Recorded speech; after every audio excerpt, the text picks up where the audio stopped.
World War II has remained one of the most catastrophic events in human history, ending around 85 million lives. In times as trying as World War II, individuals rise to do great things to counterbalance the ensuing evil. The winning sides of such conflicts tend to immortalize such heroes through commemorative monuments. The commemorative monument I would like to bring to your attention is not one of the great generals or leaders of nations during World War II, but rather a lesser-known hero of the war, and just as important, Jan Karski, the Polish underground resistance courier responsible for moving information from Nazi and Soviet territory to the Allies, and he is largely accredited with reporting the first eyewitness accounts of the Holocaust to the Allies. He was born in Lodz, Poland in 1914 and died in Washington, D.C. in 2000. And on the corner of 37th Street and Madison Avenue, tucked into the corner of the gate-like walls of the Consulate General of the Republic of Poland, is the Jan Karski bench, built to honor his heroic deeds. The bench sits at a slight angle from the front door of the Consulate General facing towards the street.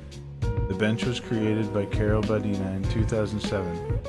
Badina, a Polish sculptor, has made several other sculptures of Jan Karski, including another bench next to Rimu Synagogue in Krakow, Poland, that was revealed in 2016. I want to focus on how the Jan Karski bench makes use of negative space and form to invite the audience in to take part in the utility of the monument.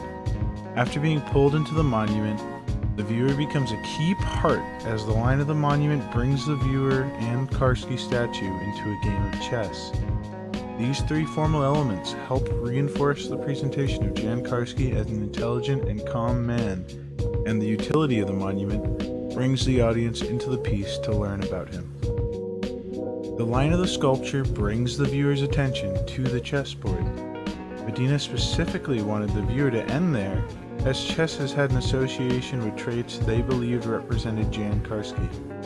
The characteristics associated with chess suggest a presence of rationality, control, and aspiration towards respectability.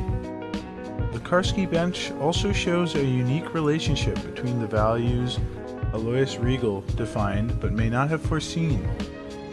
The Karski bench has a deliberate commemorative value. Not only has the Consulate General and Karol Badina backed up this value, but the design itself makes it clear that its purpose is to preserve this piece of history. The Polish Consulate General even encourages people to take pictures as a selfie attraction so more individuals can learn the story of Jan Karski. The slightly turned upper body of Jan Karski and his downward gaze creates a line of movement through the piece that brings the viewer's attention towards a chessboard between the sculpture of Jan Karski and the viewer making use of the monument. This is where Riegel's second value comes into play. The Karski bench shows a clear relationship between use value and commemorative value.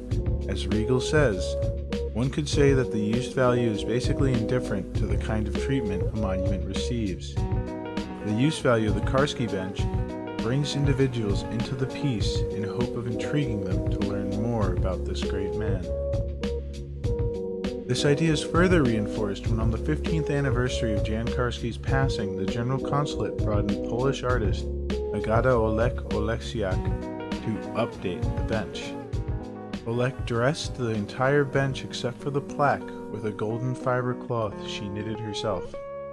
Olek states that she hoped to spark people's curiosity as to who the crocheted man was, and to highlight the heroic actions of this great Pole who risked his life, among other things, to tell the world about the atrocities of World War II. The Jan Karski bench has gone through some changes during its relatively short time in New York compared to other monuments. However, its purpose and objective have stayed the same. The use value of the monument helps bring the viewer into the piece so they can get an understanding of the man Jan Karski was and to be intrigued to learn more about his important piece of history.